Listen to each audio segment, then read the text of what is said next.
Welcome friends, welcome to side அலப்பறைகள். சேனலுக்கு புதுசாக கண்டிப்பாக சேனலை சப்ஸ்கிரைப் பண்ணி வச்சுங்க. வீடியோவை லைக் பண்ணிட்டு ஸ்டார்ட் பண்ணுங்க. அப்போ தான் 4 பேர் வீடியோ சஜஸ்ட் பண்ணணும். மறக்காமல் லைக் பண்ணி ஸ்டார்ட் பண்ணுங்க. இன்னைக்கு என்ன கண்டென்ட்னா லேப்பிங். நம்ம காலமில், பீமில், ஸ்லாப்ல எல்லாம் எங்கேயோ ஸ்டீல் யூஸ் பண்ணுறதுல ஓவர்லேப் பண்ணுறோம்ல. அதாவது ஒரு ஸ்டீல் பாரோட டோட்டல் லென்த்து 12 மீட்டரு. அதுக்கு மேலே ஒரு ஸ்ட்ரக்சர் நீங்கள் ஃபார்ம் பண்ணுறீங்கன்னா கண்டிப்பாக அந்த ஸ்டீல் கூட இன்னொரு ஸ்டீலை இணைச்சியே ஆகணும், ஓவர்லேப் பண்ணியே ஆகணும். அப்படி பண்ணால் மட்டும்தான் உங்களுக்கு வந்து லோடை ட்ரான்ஸ்ஃபர் பண்ண முடியும். பொதுவாகவே இப்போ ஒரு பில்டிங் வந்து 3 மீட்டர் ஹைட்டு 4 மீட்டர் ஹைட்டுனா கூட ஓகே, இப்போ நார்மலாக பண்ணிவிடுவாங்க. இப்போ சப்போஸ் அந்த பில்டிங் மட்டும் 3 மீட்டர் ஹைட்டு, கீழே ஃபவுண்டேஷன் ஒரு 5 மீட்டர் போனால் 8 மீட்டர் ஆட ஒரு நிற்க வைக்க முடியாது காலத்துக்கு. கண்டிப்பாக அதை லேப்பிங் கொடுத்து தான் மேலே கொண்டு வரணும். ஏன்னா ஃபுல்லாக நிற்க வச்சு எதுவுமே பண்ண முடியாது. ஃபுட்டிங் போடும்போதே கீழே சாடுறதுக்கு அதை சப்போர்ட் பண்ணுறதுலாம் ஏகப்பட்ட இஷ்யூ இருக்குது.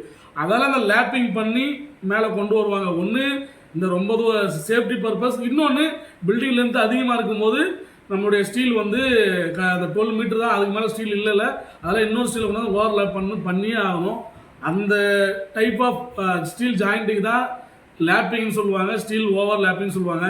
இது காலத்தில் பீமில் என்ன எப்படி பண்ணலாம், என்னென்ன அதில் லேப்பிங் ஜோன் என்ன, லேப்பிங் லென்த் என்ன அப்படின்றது தான் அந்த வீடியோவில் ஃபுல்லாக சொல்ல போகிறேன். இப்போ காலத்தை ஃபஸ்ட்டு எடுத்துக்கிட்டிங்கன்னா, ஒரு காலம் இருக்குன்னா கீழே வந்து இப்போ பிளிந்தி பீம் இருக்கும், மேலே டைப் பீம் இருக்கும், இல்லை ரொம்ப ஹைட்டாக தான் நடுவில் கூட ஒரு டைப் பீம் கொடுப்பாங்க.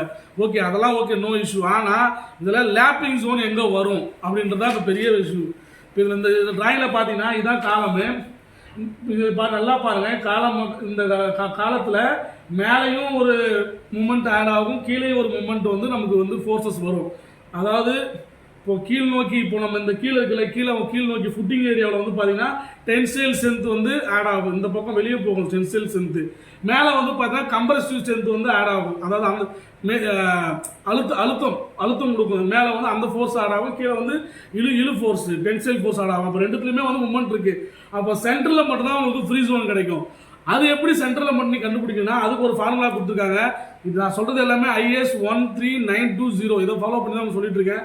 இதில் பார்த்தீங்கன்னா இப்போ இது பார்த்தீங்கன்னா மேலே, இது கீழே ஃபுட்டிங். இப்போ இது ஸ்பேனில் நடுவில் பார்த்தீங்கன்னா L/4 இந்த ஸ்பேன், இந்த லென்த்தை வந்து 4ஆக டிவைட் பண்ணி கோட்டராக பண்ணி மேலே ஒரு கோட்டர் கீழே ஒரு போட்டுச்சுன்னா நடுவில் இருக்கிற 2 கோட்டர் இருக்கு பாருங்க. அதில் நீங்கள் எங்கே வேணாலும் லேப்பிங் கொடுத்துக்கலாம். இதான் லேப்பிங் ஜோன் சொல்லுவாங்க.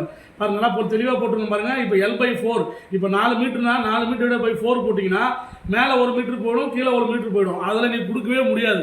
நடுவில் இருக்கிற மீதி அந்த 2 மீட்டருக்குள்ளே நீங்கள் எங்கே வேணாலும் லேப்பிங் கொடுத்துக்கலாம். இதுதான் L/4 என்ற அந்த மெத்தட் ஷார்ட்டாக சொல்லுவாங்க.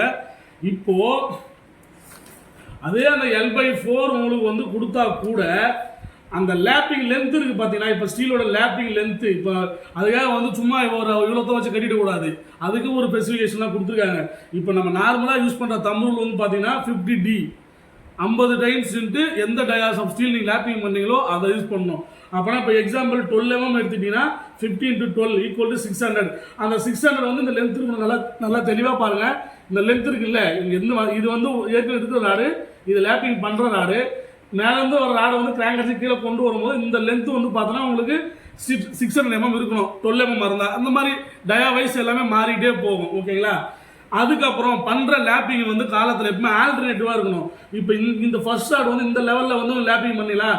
செகண்ட் ராடு இப்போ இந்த 600 இருக்குல்ல, இந்த 600 இந்த இடத்துலேருந்து மேலே இருக்கணும், அதுலேருந்து 600 மேலே போகணும். அந்த மாதிரி ஆல்டர்னேட்டிவ்லாம் நீங்கள் லேப்பிங் நல்லா பாருங்கள். ஒன்று இங்கே இருக்கா, இன்னொன்று மேலே, இன்னொன்று கீழே, அந்த மாதிரி தான் லேப்பிங் பண்ணணும். அப்படி பண்ணால் தான் உங்களுக்கு grip கிடைக்கும். இல்லைனா வந்து டிஃபெக்ஷன் ஆகி காலமே வந்து பல்ஜ் ஆகி ஃபெயிலியர் ஆகிறது வாய்ப்பு இருக்குது. சரியா? இந்த இதில் தான் பண்ணணும் கண்டிப்பாக. அதுக்கப்புறம் இந்த ஜோகல் ஜோன் இருக்குல்ல, இப்போ நம்ம சொல்லுவாங்க, இது பேர் வந்து ஜோகல் ஜோன் சொல்லுவாங்க. ஜோகல் ஜோன் இந்த கிராங்க் இருக்குல்ல, இந்த கிராங்க் இந்த பெண்டிங் வந்து பார்த்தா உங்களுக்கு 2Dன்னு சொல்லுவாங்க தம் ரூலில். ஆனால் அந்த லென்த் இருக்குல்ல, எவ்வளோ தூரம் லென்த் இருக்குன்னா கண்டிப்பாக 6D. இப்போ நீங்கள் ஒரு 12 mm யூஸ் பண்ணினா 12 × 6 அதில் எவ்வளோ வேல்யூ வருதோ அந்த அளவுக்கு அந்த லென்த் இருக்கணும். நல்லா பாருங்கள், அந்த கிராங்க் லென்த்து மட்டும் 6D இருக்கணும் கண்டிப்பாக. ஓகேவா? அடுத்து இப்போ நம்ம காலம் பார்த்தாச்சு.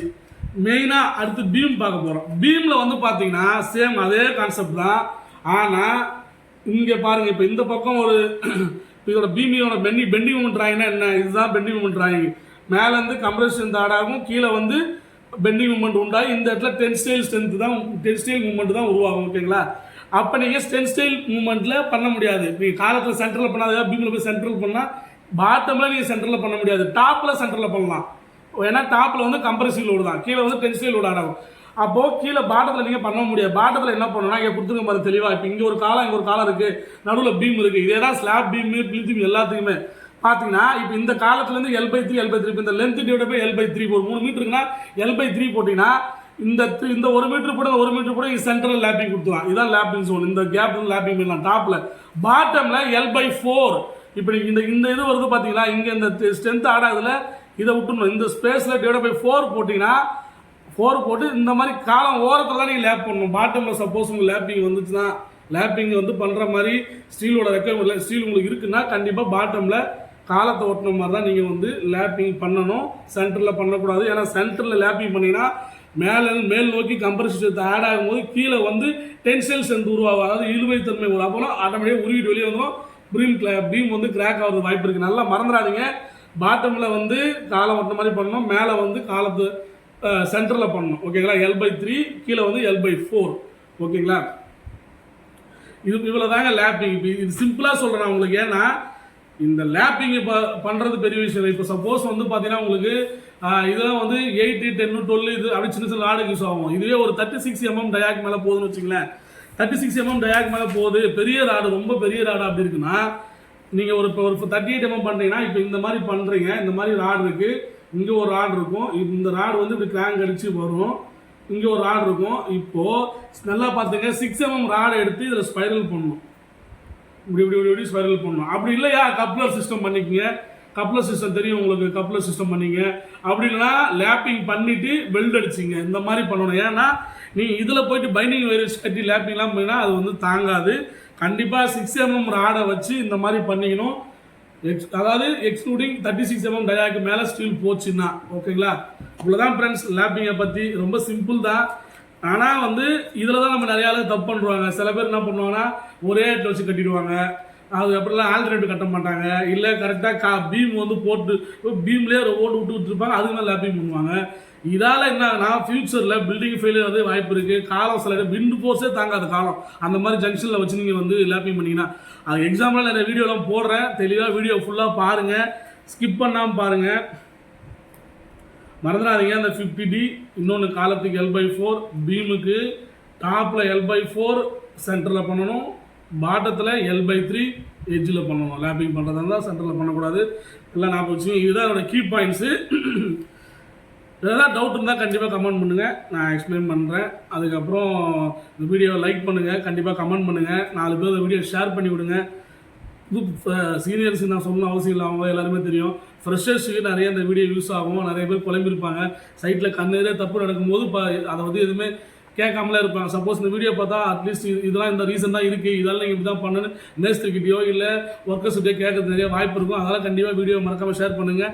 சேனலையும் சப்ஸ்கிரைப் பண்ணி வச்சுங்க. நாளைக்கு இன்னொரு கண்டென்ட்டோட உங்களை வந்து கூடிய சீக்கிரத்தில் சந்திக்கிறேன். அதுவரை உங்களிடமிருந்து பாய் இன்ஜினியர்ஸ். தேங்க்யூ.